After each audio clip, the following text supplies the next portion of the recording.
The other day, very early in the morning, Yah woke me and told me that I needed to take a closer look at the story of Shadrach, Meshach, and Abednego. So today, let's take a closer look and see what Yah reveals.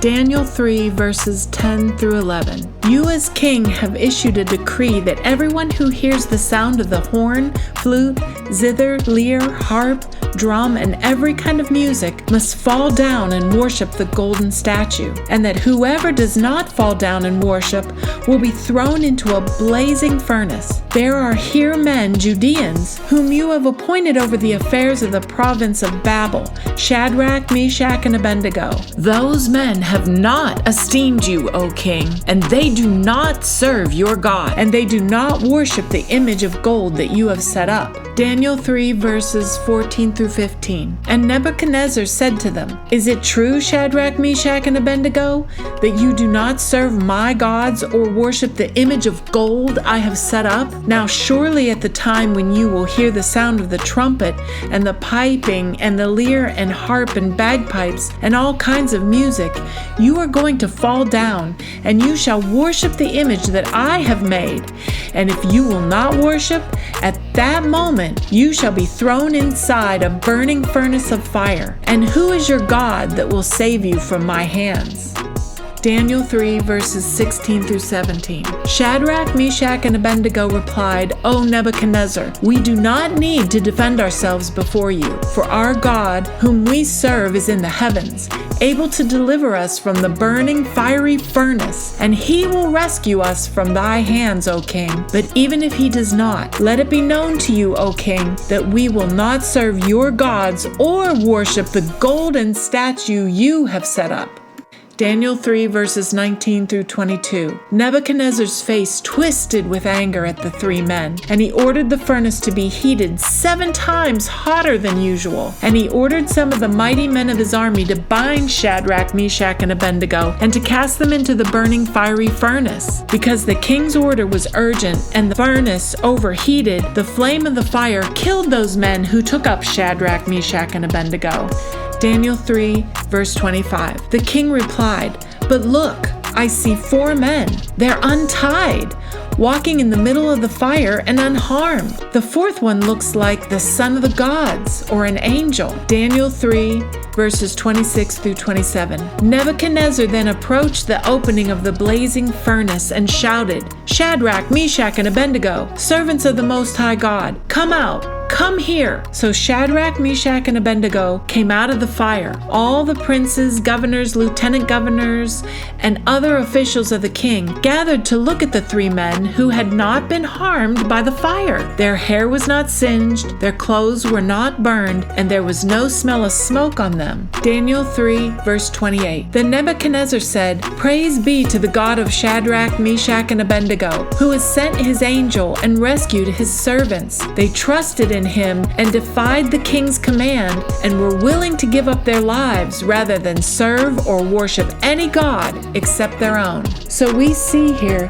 that these Hebrew Israelites refused to bow down and worship Nebuchadnezzar's gods as an example, just as it is today, as we awaken as Hebrews and realize we have to turn back to Yah only. We cannot worship the gods from the surrounding nations around us or the idols that they have set up and made with their own hands, like JC. Now let's take a look and compare about this angel that was in with Shadrach, Meshach, and Abednego in the fiery furnace. Let's go to Exodus 3 verses 1 to 2. Now Moses was tending the flock of Jethro, his father-in-law, the priest of Midian, and he led the flock to the far side of the wilderness and came to Horeb, the mountain of God. Then the angel of Yah appeared to him in a blazing fire from the midst of a bush. And he looked, and behold, the bush was burning with fire, yet the bush was not being consumed. Exodus 3 verses 3 through 5. So Moses said, I must turn aside now and see this marvelous sight. Why is the bush not burned up? When Yah saw Moses coming to take a closer look, God called to him from the middle of the bush, Moses, Moses. Here I am, Moses replied. Then he said, Do not come near. Take your sandals off your feet, for the place on which you are standing is holy ground. So just like in Nebuchadnezzar's fiery furnace, this bush was not consumed or damaged or burnt, just like Shadrach, Meshach, and Abednego, because they worshipped only Yah. So what is this furnace that Nebuchadnezzar is copying from the God of Abraham, Isaac, and Jacob? Malachi 4 verse 1. For behold, the day cometh that shall burn as an oven, and all the proud, yea, and all that do wickedly shall be stubble. And the day that cometh shall burn them up, saith Yah of hosts, that it shall leave them neither root nor branch. Deuteronomy 4 verse 24. For Yah your God is a consuming fire, a jealous God. Zephaniah 3 verse 8. Therefore wait for me, declares Yah, for the day when I rise up to seize the prey. For my decision is to gather nations, to assemble kingdoms, to pour out upon them my indignation, all my burning anger, for in the fire of my jealousy all the earth shall be consumed. Malachi 4 verses 2 through 3. But unto you that fear my name shall the Son of Righteousness arise with healing in his wings. And ye shall go forth and grow up as calves of the stall, and ye shall tread down the wicked, for they shall be as ashes under the soles of your feet in the day that I shall do this, says Yah of hosts. So just like Shadrach, Meshach, and Abednego were set loose and free, their hands were unbound because they worshipped and stood strong in their faith in Yah only and would not bow the knee to any idol, so will it be when the children of Israel return to the God of Abraham, Isaac, and Jacob and worship him only. They will not be burned in the wrath of Yah's fury, and all the wicked will burn up like ash beneath our feet. So what type of furnace or oven is being referenced here? This oven is for smelting gold. And so what is smelting gold? Gold smelting is a process which removes impurities from gold ore. These could be the original impurities found in gold deposits in the earth. The ore is placed in a furnace. In order to elevate the gold above its melting point, the furnace must reach temperatures in excess of 1,064 degrees Celsius. Ezekiel 22, verses 17 through 19. Then the word of Yah came to me, Son of man, the people of Israel have become dross to me. All of them are the copper, tin, iron, and lead left inside a furnace. They are but the dross of silver. Therefore, this is what the sovereign Yah says. Because you have all become dross, I will gather you into Jerusalem. Isaiah 1, verse 25. I will turn my hand against you and will burn away your dross completely.